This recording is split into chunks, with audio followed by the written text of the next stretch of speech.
80 years ago today, our nation's greatest generation, many made up of teenagers, risked everything to save the world. It was the ultimate battle of good versus evil. We defeated Hitler and the Nazis. We liberated concentration camps. We preserved freedom. We live in a country that is worth fighting and dying for. We are the greatest country in the history of the world. But there still are great challenges, many from within. With every fiber in our body, with every ounce of energy harnessed to achieve the extraordinary. In this moment, we have to work harder than ever to be able to save America. The stakes have never been higher. I'm here today with my 17-year-old daughter.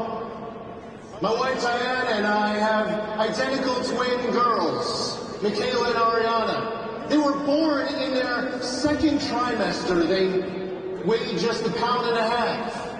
And now, 2 weeks from today, they'll be graduating high school.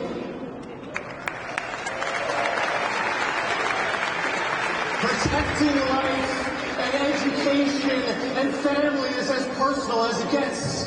Also this month, I started proudly my 22nd year of service in the United States military. And if I had to go back and do it again, I would sign up in a heartbeat. Because defending this country and defending freedom is as personal as it gets. For Americans like us here in this room, this election in 2024 is as personal as it gets. We can't fail in this mission. If we do our part, in January, we'll get to watch Trump Force One, wheels up from Palm Beach, carrying our next president back to Washington, D.C. to get sworn back into office again. On that plane are our dreams for America's future. To have a more secure border and a stronger economy, less crime and more freedoms. To have a government again that believes it exists to serve the people rather than the other way around. This is a campaign about restoring American greatness and redeeming the American spirit. If it all goes well, there will be historic events that are going on both sides of the Capitol on January 20th, 2025. I'm not talking about Republicans and Democrats or House and Senate. I'm talking East and West. On the east side of the Capitol that day, Joe Biden will board Marine One for a final time to leave office for good. The Biden administration can't get out of office fast enough. James Madison wrote in Federalist 10, "Men of factious tempers, of local prejudices, or of sinister designs, may by intrigue, by corruption, or by other means, first obtain the suffrages and then betray the interests of the people." Under Biden, our country has been heading downhill. Open borders, high inflation, rising crime, exploding anti-Semitism, a disastrous foreign policy, and a weaponization of the government against its people. It's up to all of us to turn it around. On the west side of the Capitol, on January 20th, God willing, Donald J. Trump will be sworn into office as the 47th President of the United States.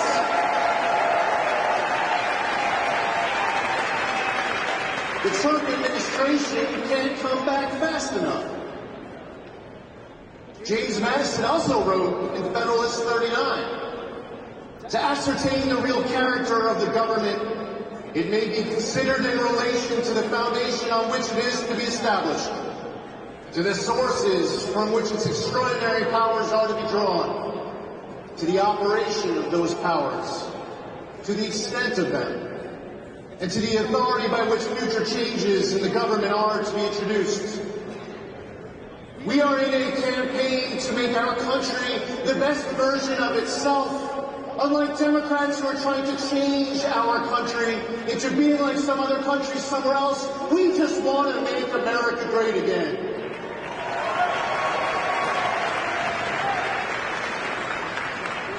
I remember just before COVID hit, it felt like the strongest economy we ever had. The borders were secure, foreign wars were ending, parental rights were being defended. America was back. Finally, now it is once again within reach. We have to work as hard as we possibly can to make sure that we do not come up short.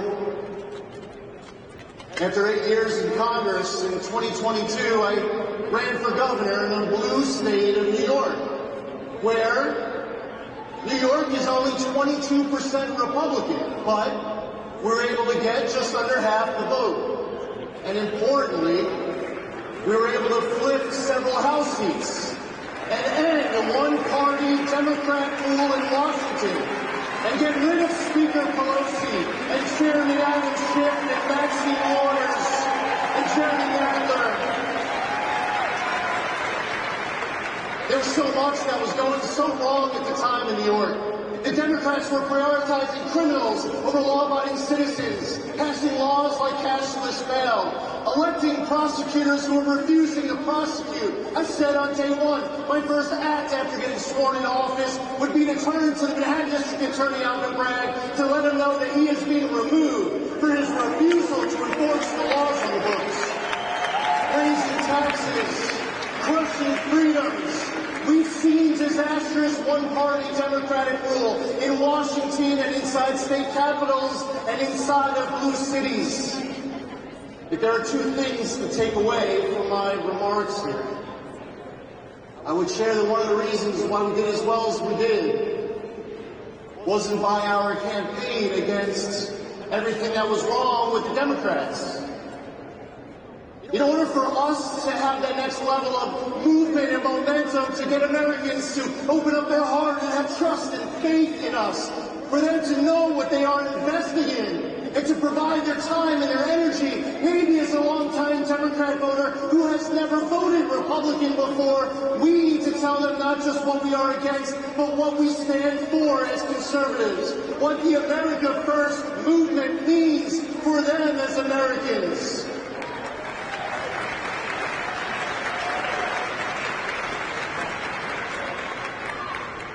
And on top of letting voters know what we are against, and instead letting them know what we are for, it is the time now, as we are here today in Detroit, and as we recently saw with the president in the South Bronx, I'm telling all Democrats everywhere, we are coming to blue cities near you to talk to long-time disenfranchised voters who have been getting screwed by Democratic policies, ready to vote for something different to save their families and their future, prioritizing family and prosperity and security above all else.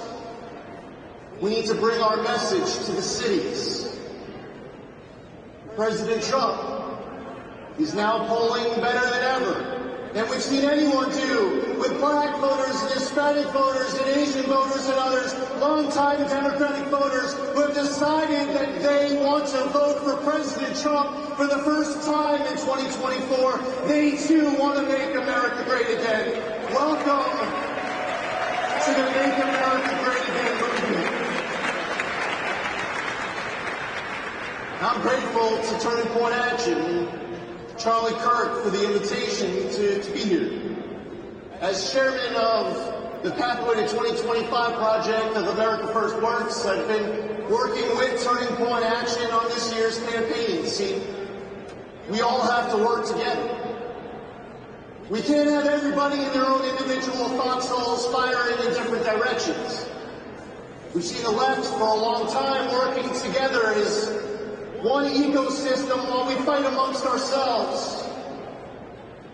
In the military, we call it force multiplication. Working together to be able to accomplish our shared dreams and goals, to ensure that we do not come up short.